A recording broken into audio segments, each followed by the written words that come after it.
کیونکہ میرے مرنے سے تمہیں یہ نہیں سمجھنا چاہیے کہ وہ مقصد یا نظریہ بھی ختم ہو گیا ہے جس کے لیے میں نے اپنی جان دی ہے، بلکہ میرے بعد اور بھی لوگ آئیں گے جو میری ہی راہ پر چلیں گے اور صدائے حق بلند کرنے کی روایت زندہ رہے گی۔ قتل گاہوں سے چن کر ہمارے علم اور نکلیں گے عشاق کے قافلے، جن کی راہ طلب سے ہمارے قدم مختصر کر چلے درد کے فاصلے، ہم جو تاریک راہوں میں مارے گئے۔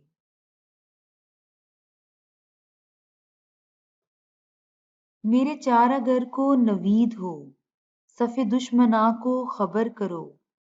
وہ جو قرض رکھتے تھے جان پر، وہ حساب آج چکا دیا۔ چارہ گر، معالج، نوید، خوشخبری، صف دشمناں، دشمنوں کی قطاریں، حساب چکانا، حساب بے باک کرنا۔ فیض کو اپنی مخصوص نظریات کی اشاعت اور ترویج کے دوران زندگی بھر دو طرح کے لوگوں سے واسطہ پڑتا رہا۔ ایک وہ جو اس کے نظریات کے دشمن تھے اور تمام عمر نہ صرف اس کے نظریات و مقاصد کی بھرپور مخالفت کرتے رہے بلکہ اسے ذہنی اور جسمانی طور پر ہر طرح کی تکلیفیں بھی پہنچاتے رہے۔ اور کچھ لوگ ایسے تھے وہ فیض کے دکھ درد بانٹنے کی کوشش کرتے تھے اور اس کے جسم پر لگائے گئے دشمنوں کے زخموں پر مرہم رکھنے کی کوشش کرتے تھے۔ اب جب کہ شاعر اپنی جان سے گزر چکا ہے تو اپنی موت کی خوشخبری اپنے چارہ گروں یعنی اپنے بہی خواہوں اور ہمدردوں کو دینا چاہتا ہے۔ شاعر کی موت ان کے لیے خوشخبری اس طرح ہے کہ وہ زندگی بھر اس کے دشمنوں کے لگائے ہوئے زخموں کا علاج کرتے رہے، لیکن اب شاعر کی موت کے بعد انہیں مستقل طور پر اس کی غم خواری اور خیر خواہی سے نجات مل جائے گی۔ گویا شاعر نے مر کر انہیں اپنی خیر خواہی سے نجات دلا کر اپنی جان پر ان کے قرض کا حساب بے باک کر دیا ہے۔ اس کے علاوہ شاعر اپنی موت کی خبر اپنے دشمنوں تک اس لیے پہنچانا چاہتا ہے کہ وہ زندگی بھر اپنے مخصوص نظریات کی ترویج کے باعث اپنے مخالفین کے دل میں کانٹا بن کر کھٹکتا رہا ہے،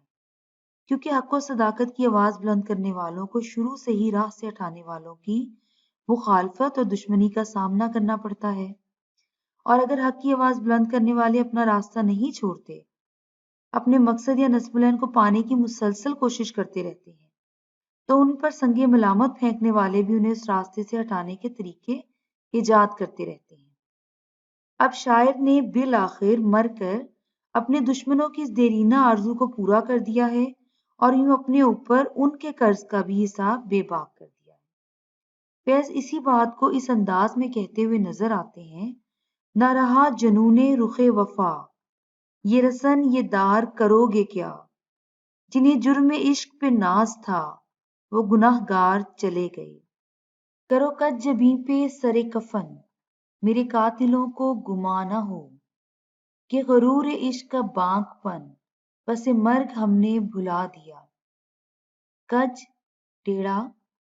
جبیں پیشانی، سر کفن کفن کا کونا، بانک پن وزاداری ناز و انداز۔ کسی بھی اعلیٰ نصب العین اور نظریے کی خاطر جد و جہد کرنے والوں کو سب سے پہلے اپنے مقصد کی سچائی اور اس کے مبنی بر حقیقت ہونے کا یقین ہونا چاہیے، اور مقصد کو حاصل کرنے کی لگن بھی ایسی ہونی چاہیے کہ کوئی ظلم و جبر اسے راستے سے نہ ہٹا سکے۔ گویا اعلیٰ مقاصد اور نصب العین کی خاطر جد و جہد کرنے والوں کو بہت سی آزمائشوں سے گزرنا پڑتا ہے، اور بعض اوقات اس راستے میں انہیں اپنی جان کی قربانی بھی دینی پڑتی ہے۔ گویا اپنے نصب العین اور اعلیٰ مقصد کی خاطر جان دینے والا اپنی موت کو بھی بڑی شان اور پروقار طریقے سے گلے لگاتا ہے، کیونکہ یہی آن بان اور انداز اسے زندہ جاوید بناتا ہے۔ اس کے اس پروقار انداز کی یاد لوگوں کے دلوں پر نقش ہو جاتی ہے اور اس کے بعد آنے والوں کے لیے جرأت و بے باکی کی ایک مثال بن جاتی ہے۔ جس دھت سے کوئی مقتل میں گیا وہ شان سلامت رہتی ہے، یہ جان تو آنی جانی ہے اس جاں کی تو کوئی بات نہیں۔ فیض اپنے مخاطب سے کہتے ہیں کہ جس طرح پرانے زمانے میں لوگ اپنے بانکے اور البیلے پن کے اظہار کے لیے سر پر ٹوپی ٹیڑھی کر کے رکھا کرتے تھے، اسی طرح اپنے مقصد سے میرے عشق کے بانک پن کو مرنے کے بعد بھی ظاہر کرنے کے لیے میری بے جان پیشانی پر کفن کے کونے کو اس طرح ٹیڑھا کر کے رکھ دو کہ اس سے میری کج کلاہی کی شان ظاہر ہو۔ اس طرح مجھے قتل کرنے والوں کے دلوں سے شبہ نکل جائے گا کہ شاید مرنے کے بعد میں نے اپنے مقصد سے عشق کا انداز جسے ساری عمر میں نے قائم رکھا تھا بھلا دیا ہے،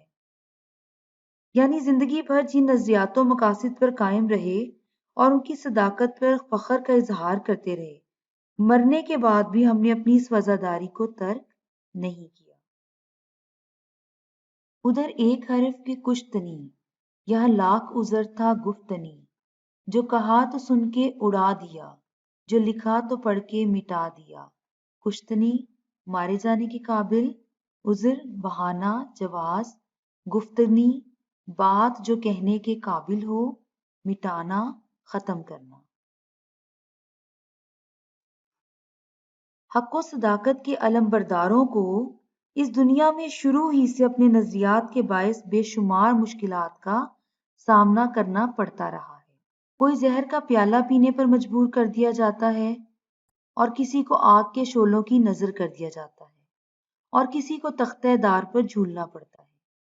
دراصل باطل نظریات کے حامل لوگوں کے لیے کسی بھی نئی بات یا نئے نظریے کو قبول کرنا آسان نہیں ہوتا، اور وہ اس سلسلے میں کوئی دلیل یا منطق بھی نہیں مانتے اور اپنے باطل نظریات پر اڑے رہتے ہیں۔ اقبال نے صورتحال کو اس شعر میں بیان کیا ہے: آئینے نو سے ڈرنا، طرز کہن پہ اڑنا، منزل یہی کٹھن ہے قوموں کی زندگی میں۔ فیض کہتے ہیں کہ اگرچہ ان کے پاس اپنے نسب العین اور مقصد کی سچائی کو ثابت کرنے کے لیے دلائل تھے، لیکن ان کے مخالفین کے پاس قوت اور اقتدار تھا، اس لیے انہوں نے ان کی کسی منطق کو نہیں سنا۔ وہ ان کی باتوں کو سنی انسنی کر دیتے، اور اگر تحریری شکل میں دلائل پیش کیا جاتا تو پڑھ کر ضائع کر دیتے، اور جواب ان کے پاس صرف ایک تھا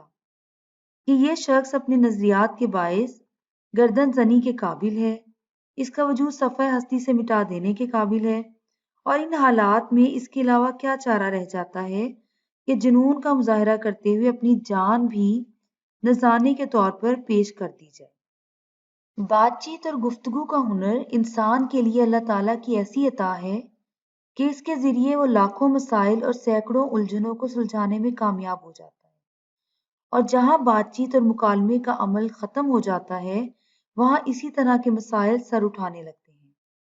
حفیظ ہوشیار پوری نے کہا تھا کہ دلوں کی الجھنیں بڑھتی رہیں گی اگر کچھ مشورے باہم نہ ہوں گے، جو رکے تو کوہ گراں تھے ہم، جو چلے تو جاں سے گزر گئے، رہے یار ہم نے قدم قدم،